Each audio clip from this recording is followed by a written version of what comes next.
and then he started writing. So it's like, okay, good. He's on task, he's writing. I stepped away a little bit from Matthew. He ignored his friend and started making noises loudly that he's interrupting the whole thing, because now everyone is looking at him and no one's doing work because he's interrupting them. And he's like, making that sounds. So what Adam did, he said, that's it, Matthew, go move your pen. So I'm going to put here that the antecedent was, okay, this is the voice and making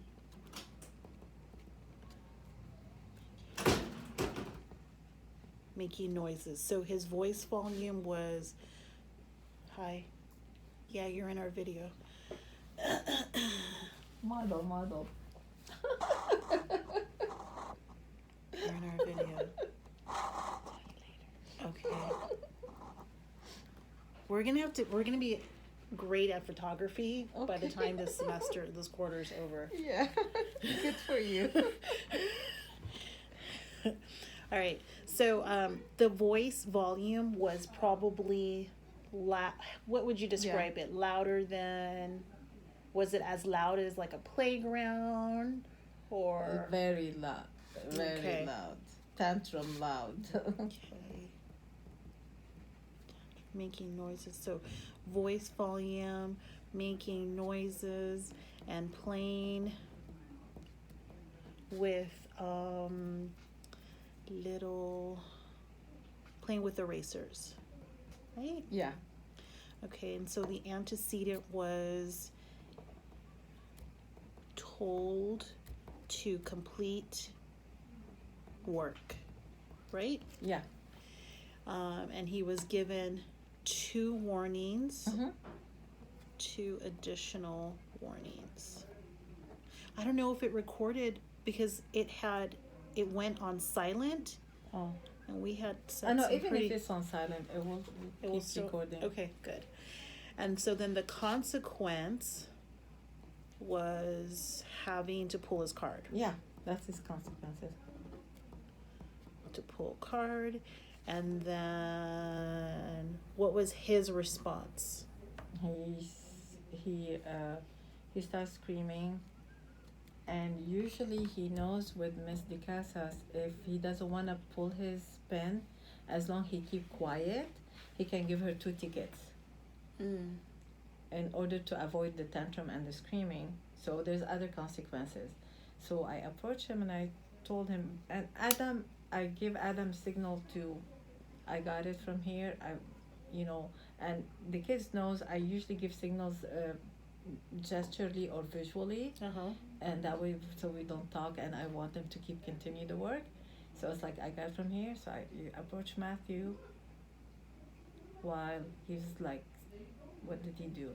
He was standing and holding to his stuff, and he was like standing and making like this sounds. I gave him like this. I said, Matthew, you can give 2 tickets and go back to do your work if you don't want to move your pen. And he stopped his feet and he said, fine. And he went and pulled his pen, and he starts yelling and screaming, making, you make me do all this. I hate this work. I don't like to do that. You're so mean to me. I wasn't mean to him or anything. Even though you gave him the option, I gave him, I make choices, doing the make choices, giving a student make choices, and, with the consequences. And you're yelling, and he's like, it reached to a point he was interrupting the whole classroom and was very disruptive. And I cannot give choices anymore. So the consequences, I hold his hand, took all his erasers, put them in my pocket, hold his hand, and walked them out of the classroom to here. And this is where he went. It escalated. It did escalate. Yeah. it escalated because he felt embarrassed. He always feels embarrassed when he acts like that in front of everyone. So, did you notice yesterday when we were acting it out, how, who was I don't know who I was speaking to. I was speaking to Mrs. Foltz about Matthew because she brought him up. Yeah. And I noticed that when he has behaviors, it's very difficult for him to talk about it. And he didn't want to be himself, right? Exactly. He didn't, he wanted to do everything and anything but being himself. Exactly. And he started acting, he wants to be a cat. He started doing the escape behavior, yes. like it distracting us from anything. I noticed and that yesterday. Let's be a cat. And usually one time I told him, in order to make him talk, I told him a story about my cat Simba. And this is why sometimes he always bring the cat, because I told him how Simba acts and how Kuvo acts, my dog and my cat. And he's like, so I'm like Simba. I told him, yeah. So sometimes he will, in order to make me smile and not being mad, he'll be like, meow, meow. It's like pet me and I'll be fine. And he will relate to the cat more. So yeah, but sometimes I told him, even Simba, he's time out. I mean, he is doing a little bit better in the sense that he said, I'm scared. I don't want to be in the room. Yeah. So he's talking about it. His mom told me that he's afraid of being in a dark room by himself. He's even afraid of being in a light room by himself. He's afraid of being lonely, period, by himself. So, and this is something, he's imagining things or he's hearing things, and being scared of being a room by himself. Even some adults, they're afraid, not only kids, because of schizophrenia or something, or any other. Or it could even just be there's side effects of medication too. There are. Or it could be age appropriate, where you go through phases, right? It can be age appropriate. It can be side effects of medication. Lower the medication, tempering the medication. I do not know. This is something, So. Yeah, I noticed, I picked up on that with him. Yeah. So I think we'll just continue to highlight when he does share his feelings, because I know that's a big deal for him. And Ms. Bazzi, I mean, you are a godsend. You are a godsend. I just want him to get better. He will, but you said it yourself that you don't have to be with him for recess. You said that when you have your own trainings, that the other instructional aides talk about having to be there with their kids, and that's not the case. Yeah, no. Point. Yeah, social. Look at right here. This is Matthew MS, and MS was on target for appropriate play. Yeah. With my intervals. No, he loves to play. Because also at home he doesn't go out, like 3 days weekends he was at home. He even go out to his grandma and grandpa, so he doesn't go out to the park and get that enjoyment that he's doing with his friends, same age. They don't do play date. I tried with the mom last year to do play date with other people from school, and I raised my kids. My life was play date, having sleepover, having parties, having things, having all kind of social skills for them outside the school, because school is important, but outside the school also. This is the reason why we do soccer. Even my kids my son wasn't good in soccer, but we used to like in AYSO. It's just like that extracurricular activities outside the school that is really important too. So he doesn't have it, and that's why he loves to be here and look forward to go out and play with his friends. Usually it's like cousins. I don't know if there's cousins his age or older that I'm not sure exactly. So I know I said expressing, but we'll use it in more behavioral terms. So we'll say Okay. functional communication Yeah, training. SCT. Yes. We'll save that. Um, Sometimes I'll be like writing. I want to put client because we put CLX and BX behavior. And all oh, so this. do I. I do BX. Yeah. Mm-hmm. Yes, it's just like abbreviation when I do my notes. So I will try, and Yeah. I think that I can help the mommy with Okay. with having more of the play dates and social skills. Mhm. Because that is an important It is. aspect, and not just for MS, but even for MS's older sibling Yeah. to be able to do that.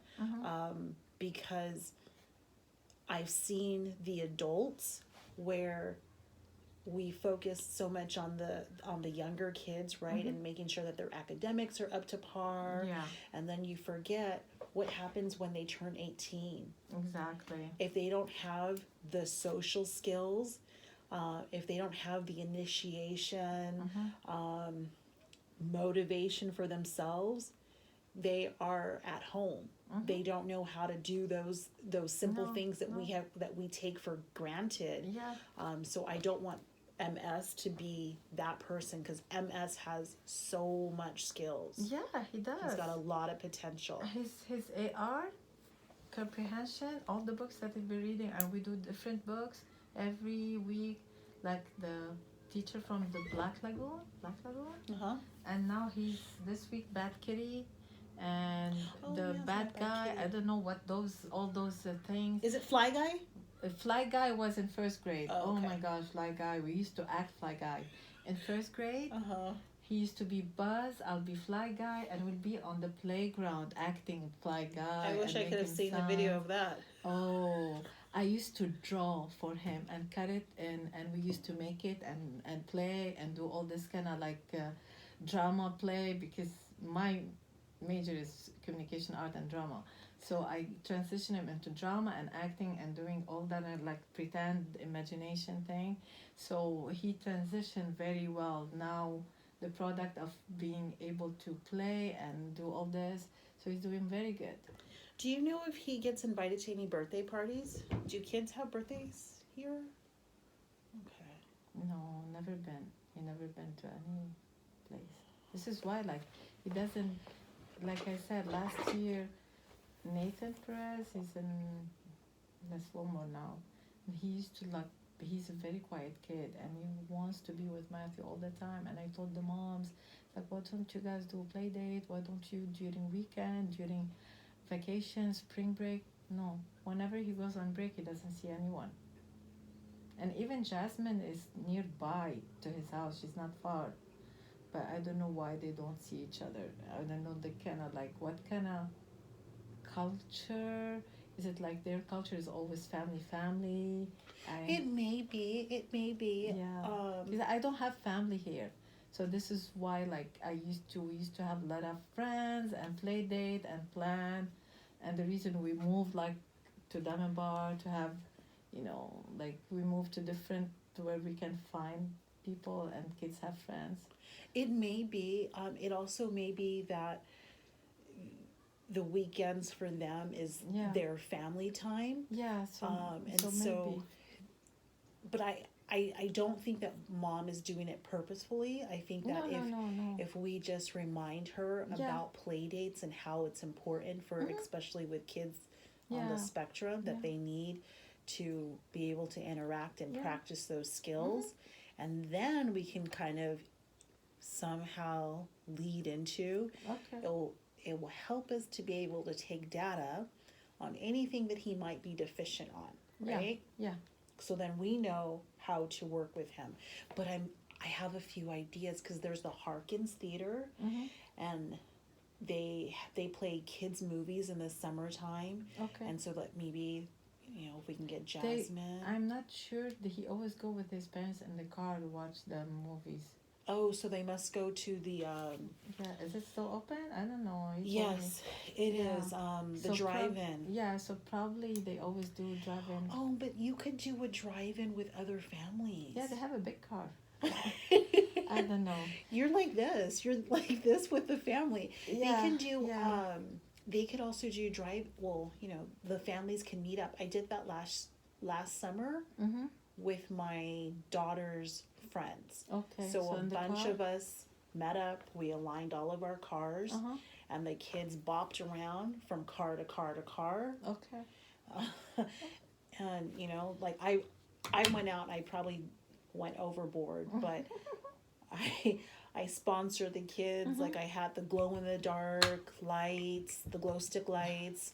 I had little treats for them. I had Yeah. juice boxes. So like Yeah, I was like, just like this parent, I always I was a take little care of over everything. prepared. I know we overdo it, but because we want to have a good time and want the kids to enjoy Yes. and being, Yes.